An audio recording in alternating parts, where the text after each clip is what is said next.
In another previous video I made about Bakugo, I talked a great deal about how his character serves as a mirror for Endeavor, and as if Horikoshi saw the video himself, there's been a bit of development for both characters that perfectly mirrored my analysis, or at the very least my analysis mirrored what Horikoshi's long-term plans were for both characters. So since this little development came about, I felt it couldn't hurt to go over it and speculate what the future might hold for these two fiery heroes. You gotta love to be gone back yet. Love is a 10 out of don't you grab it. As I mentioned previously, the best shonen manga generally tends to evolve some kind of generational cycle, usually with a theme about the torch being passed by the cool, badass, mature adults of the previous generation to the young whippersnappers looking to make their way in the world.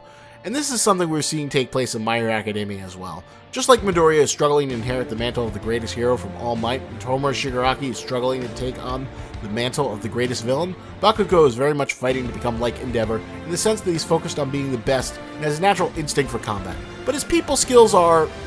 I don't know you anything! Get out of my way now before I set you on fire. Oh, hey, good morning! You're kidding me, right? Your old school put a stick up your... We're not done! We're gonna be the indisputable champions of the game! Are you okay, man?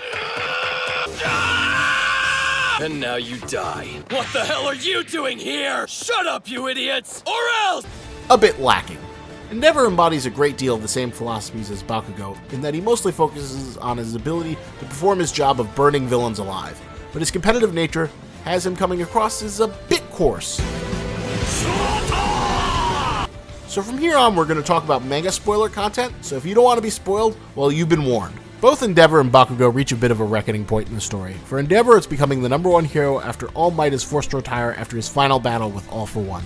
But being put in the limelight forces all of his shortcomings to come to light as his public perception diminishes dramatically. In a way, Endeavor kind of gave up on the idea of ever outdoing All Might, and had become entirely focused on popping out as many little fire and ice children as possible in hopes of breeding someone capable of being the #1 hero. But All Might's retirement forced him into a position of having to live up to being the symbol of peace. Something he never intended to do, because Endeavor hates how All Might smiles all the time and gets the world handed to him on a silver platter for ceaselessly presenting what he sees as empty platitudes. And in some ways, I can understand that. We all kind of secretly hate that guy. To Endeavor, All Might is the Ned Flanders of the My Hero universe. We all kind of want to see him dragged down to earth to show that he can be just as selfish and petty as the rest of us. That's how Endeavor feels about All Might, and I can sort of understand that perspective, given if I was in his position, I'd probably hate All Might as well. Endeavor doesn't take to earning his new position well, and after becoming the #1 hero by default, he rages bitterly in his gym, screaming how it was never supposed to be like this. For Bakugo, the moment comes when he fails to earn his provisional hero license. Just about everyone in Class 1A gets it except for him and Shoto, and this serves as the ultimate culmination of all his failings. Not only seeing everyone in class get ahead of him, but also seeing his hated rival Midoriya get closer to becoming the #1 hero. This, along with his sense of guilt over the fact that his kidnapping was indirectly responsible for forcing All Might to retire prematurely, forces him to have a come-to-Jesus moment where he must face down how the defining aspect of who he is ultimately holding him back from achieving his dreams. This ultimately culminates in Bakugo and Endeavor attending the same remedial course. Bakugo is there to do what he needs to in order to earn his provisional hero license, while Endeavor is there to observe Shoto. Each character is given their greatest challenge. Bakugo must face off against his own fiery pride to win the hearts of a group of children, while Endeavor must suck up his own pride and ask the man he hates most for the advice on how he can become the symbol of peace. Because even he can feel the foundation of the legacy that was built up by All Might slowly crumbling all around him. It's here that these two fiery heroes have been largely defined by their short tempers and terrible attitudes face down their greatest shortcomings in order to grow. But Horikoshi does something really interesting that I wasn't expecting.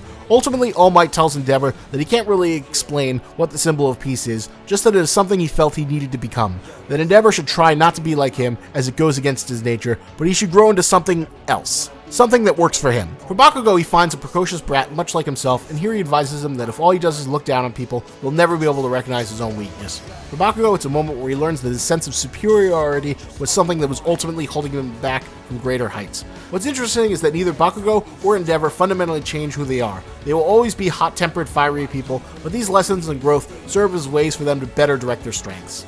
For Bakugo, it's participating in the UA School Festival to be a drummer in a band where he swears he'll murder the audience with music. For Endeavor, it's apologizing to his son Shoto, vowing to become a hero that he can be proud of, instead of barely even trying to be someone worthy of admiration. The interesting lesson from Horikoshi is that you can't fundamentally change who you are and even try as an exercise in futility, but you can refocus in a way that benefits your individual strengths, which is a great lesson because trying to be something you're not is ultimately a lesson of misery, and as Best Genius learned, you could try and comb over Bakugo's violent nature, but you can't make it go away. So for him to channel it in constructive ways like demolition or murdering the drums is the best constructive focus for his explosive tendencies. Bakugo and Endeavor both have very similar character arcs, and it's no coincidence that Horikoshi gave them both this bit of growth in the same story arc. But I'm happy to see that even the fiery tempers of My Hero's hottest heroes can be tempered into something constructive that serves the series and the greater good as they face their weaknesses and try to forge a new path that suits who they are, as opposed to trying to pretend to be something that they can't, which is the image of the perfect smiling hero that All Might embodies. And with this video, we bring My Hero Month to a close. Hope you've been enjoying all my coverage on the series, as the anime is about to rev up towards some of the strongest material in the manga, and I've covered just about all the things I was interested in talking about. So with that, I bid you adieu. But wait, April isn't over yet. There was something pretty interesting that happened in the manga most recently. So you know what? We're doing one more video. I'm going to go beyond and plus ultra to see if I can churn out one more video essay before April is over to cover the most recent arc and discuss Gentle, the Gentle Criminal. So look for that on Monday, April 30th, the last day of the month, as I plus ultra to see if I can go beyond. So if you haven't, check out my other My Hero videos, and I'll see you then.